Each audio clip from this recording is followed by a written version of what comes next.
welcome everyone. It's Cannabis News. I'm your host, Joe Klare. It's December 5th, 2019. The show, as always, is presented by the Marijuana Times. Find us at marijuanatimes.org. Click the video tab there to find the show. A lot of great articles as well. marijuanatimes.org. Social media links also. All kinds of stuff you can find. Today, we're talking about bootleg vape cartridges. More on those. Also some more on Oklahoma's medical marijuana industry, a little update on that, and an update on attempts in Arkansas to get adult use legalization on the ballot next year in Arkansas. Again, been providing contact information, trying to get more interactive with the fans. If you have anything to say to me, a link, a story, something you want to talk about, something you think I should talk about, something I said wrong, tell me how awesome I am, whatever, stonerjesus420@gmail.com is where you can find me. Before we get to all those stories, of course, Cannabis News is brought to you by Natureside, nature-side.com, and their organic, all-natural pesticides. Grow safe and poison-free with Natureside. Don't use banned pesticides or harmful chemicals. Be regulatory compliant in the state that you are growing in. All of these things are possible through the power of Natureside. Nature-side.com, a proud sponsor of the show. Thank you, Natureside. You're awesome. It's the first story by yours truly. At marijuanatimes.org, over 500,000 bootleg vape cartridges have been seized in the last 2 years, according to authorities. From one end of the country to the other, there's been about 120 people arrested and over 500,000 illegal vape carts seized. It's according to a new Associated Press report. They did some tallying and some calculations. And while that is newsworthy, obviously, and that's why I reported on it, I used the opportunity to once again warn people about these bootleg vape cartridges. There's still a lot of people out there who, if first of all, they live in a prohibition state or something, they're too far from where you can get these things legally, and they're enticed by the notion of, hey, I got a THC cart, like someone who's in a legal place, and it's better THC, it's more concentrated, it's more convenient to use, etc. And they see it in a package, and they see that, and they assume that someone somewhere along the line has tested that for whatever reason and deemed it safe for consumption themselves. And that's a bad assumption to make. It's a bad assumption to make about anything. I mean, you go to McDonald's and you eat a Big Mac and you assume, hey, this Big Mac's safe for me to eat. But if you eat a bunch of them all the time, you're going to die.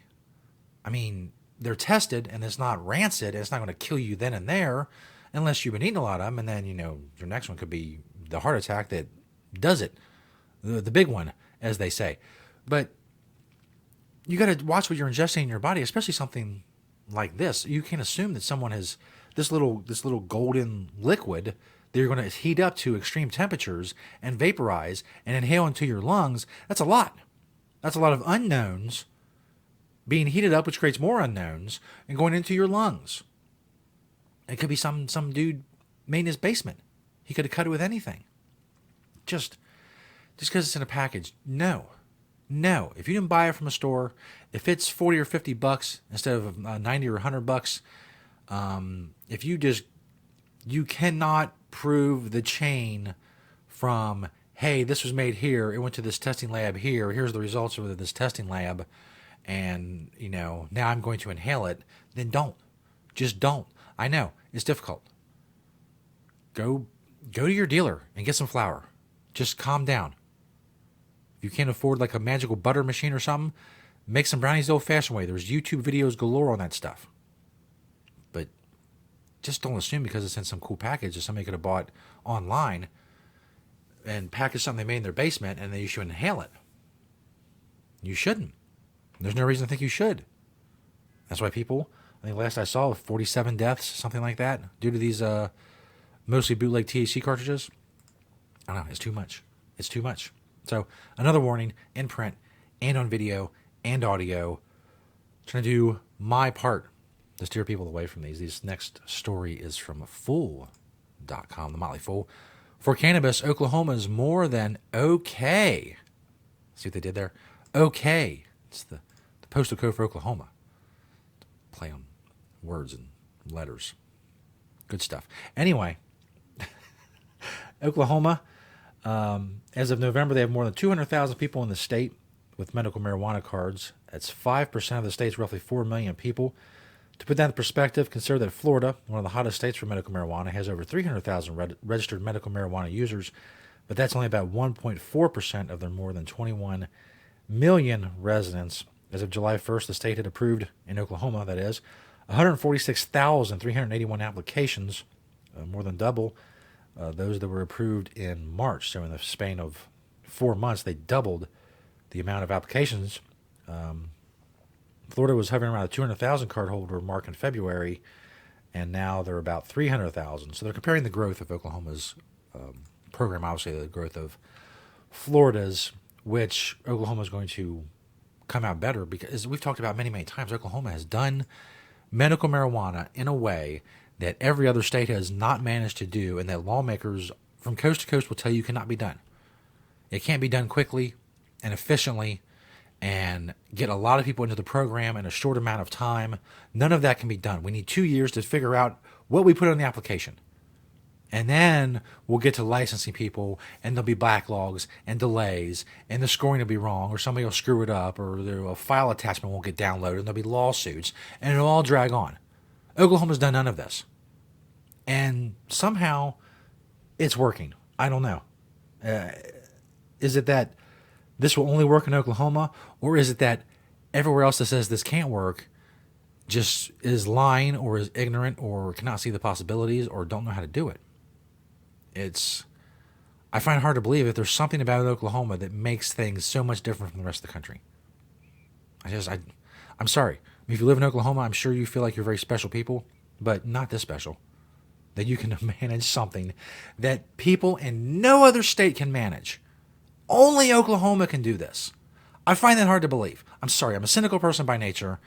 If you can prove to me that there's something about Oklahoma that makes this only possible in Oklahoma, a quick and efficient rollout and explosive growth of a medical marijuana program as opposed to delays and backstepping and lawsuits and supply problems and high prices, if you can show that to me, then we'll praise Oklahoma for being Oklahoma. But I don't think that's the case. I think it's just in that instance they decided, hey, this way we're going to do it. Nobody else is doing it this way, but we can do it this way. And they did it. And it's fine. It's fine. People in Oklahoma are fine. If you live in Oklahoma, you know that. Excuse me. Everybody's fine. There's dispensaries everywhere. Lots of medical marijuana patients. College towns. There's a dispensary on every corner, every block. And it's all fine. Everybody's fine. I've heard zero stories about mass hysteria and violent outbursts from the people of Oklahoma because they've gone crazy because it just went too fast. It went too fast. It wasn't regulated and restricted enough. There wasn't enough talk about it. That's what it comes down to. We didn't talk enough about it. You got to have 2 years of talk before you can actually get into what needs to be done. I find that unnecessary. I feel that talking in most instances, ironically enough, considering what I do for a living and on this show, talking is useless. Action is better. But I perform the action of talking on the show, so I guess I'm doing both. In any case, there are places when talking is necessary and getting the word out and awareness and stuff like that, but you don't need to talk 2 years about what to put on the medical marijuana application for a dispensary. Just shorten it up. Just tighten up that process a little bit. This last story from NWA Online out of Arkansas. Push to get marijuana proposals on the Arkansas ballot. Foes in state also gearing up for 2020. Election day is nearly a year away, but battle lines are beginning to form in the conflict over whether Arkansas should further legalize marijuana, this time for recreational use. Canvassers for 2 recreational cannabis initiatives are in the early stages of gathering signatures, with thousands already on paper. Meanwhile, opponents of the drug have been actively discouraging registered voters from signing petitions for either group, and those opponents are also preparing for the campaign against them in 2020. They will need 89,151 registered voters' signatures by July to be able to get a ballot measure on the statewide ballot in Arkansas. There's 2 different measures. They're kind of similar. There's the Arkansas Adult Use Cannabis Amendment and the Arkansas Recreational Marijuana Amendment. They both allow home grow. Opponents, of course, say that marijuana will destroy our children. We don't want it around our children. They make all these arguments about our children. As I pointed out many times before, and many other cannabis activists and others have pointed out before, it's an argument that makes no sense. What you're arguing for is keeping the marijuana sales market in the hands of illicit dealers who are much more likely to sell marijuana to your children than are licensed, regulated retail shops. So you're wanting to keep the market in the hands of people who are more likely to sell to your children as a way of protecting your children from marijuana, and that makes absolutely no sense. None. You have to believe that your kids are better off with marijuana coming from illicit dealers than licensed regulated shops to believe that you're protecting your children. The premise is you don't want your children using marijuana. And the way things are now, with illicit dealers, the kids at school that they can get it from, because why would they worry about it? And there's nowhere else to buy it, so they have a pretty good edge on the market. The illicit dealers do. Why would you rather them control the market than a licensed shop that has great incentive to check someone's identification and make sure they're not selling to minors? I don't know. It's just this notion that it's the notion that prohibition works. That making something illegal keeps it out of the hands of children. That I can't think of the word. That notion is insane. It's been proven wrong in every instance it's ever been tried, anywhere, at any time, for any reason. That simply making something illegal will keep it away from kids. It doesn't. It doesn't. If you think it does, you're harming your children. And these people, these lawmakers in Arkansas, they're telling people just don't sign the petition. We don't want this on the ballot. That's not what we're going to do. We're going to leave this in the hands of illicit dealers, and that's how they're going to protect their children. Madness. Of course, they're having problems, the opponents are, with fundraising, and they blame that on the fact that there's the marijuana industry has extremely deep pockets, says Jerry Cox, executive director of the Family Council. Being on the against side of these kinds of measures, the marijuana industry has those deep pockets. For them, it's market expansion in Arkansas. At the same time, there's not some vested interest in Arkansas that's going to make money if the measure doesn't pass. So that's their excuse for the fact that they can't raise money. When in reality, there's plenty of holy rollers and religious people that if they really felt marijuana was a problem, they would give to these opponents and to these causes, and they would have plenty of money. You don't have to have a vested interest in something to give money to it. People don't have a vested interest in the charities they give to. That's not why they do it. They do it because people are in need, so they give money to the charities. And to say that they won't give money to an organization or a cause that they don't get something back from is ridiculous.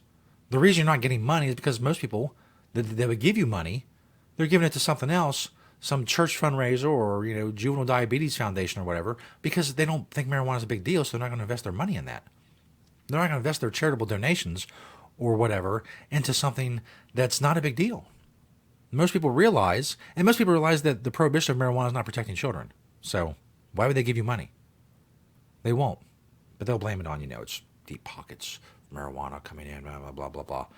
It's all an excuse for the fact that you have a dumb position that you cannot defend logically, and people aren't buying it anymore. I know that's tough. It sucks. There's said many times before. Back in the Just Say No days and the Dare days, the prohibitionists, they were riding high. They were the people, man. They're beating out of their hands. Oh, yes. Just say no to drugs. Marijuana it's a gateway drug, and you'll end up living in a gutter, and it'll kill your brain cells and give you lung cancer. And once more people found out all that stuff was false and that it was lies, well, their power started to drain away.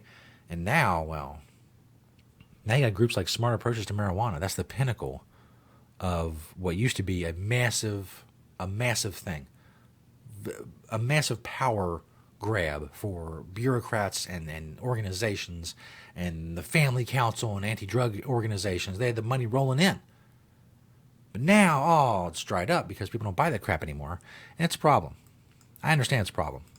It's not my problem. It's your problem that you don't want adults, using cannabis and being able to buy cannabis. That's your problem. And when it becomes a reality, I guess it'll be a bigger problem for you. I don't know. I don't care. I'm not worried about what you think. You think that prohibition is superior to legalization. If you think that people don't have a right to decide as adults whether or not they consume cannabis or not, then I don't care what you think. You're going to have a tough time coming, and I don't know. Let me get my tiny violin for your problems. Thanks, everybody. Check out the show, Cannabis News. We're here 5 days a week. Search the Marijuana Times on YouTube and Vimeo for the videos. The audio podcast is on Apple Podcasts, marijuanatimes.org. Go check us out there. Thank you to Nature Side, nature-side.com, and their organic all-natural pesticides. Thanks to all of you for watching and listening today. We'll see you next time right here on Cannabis News.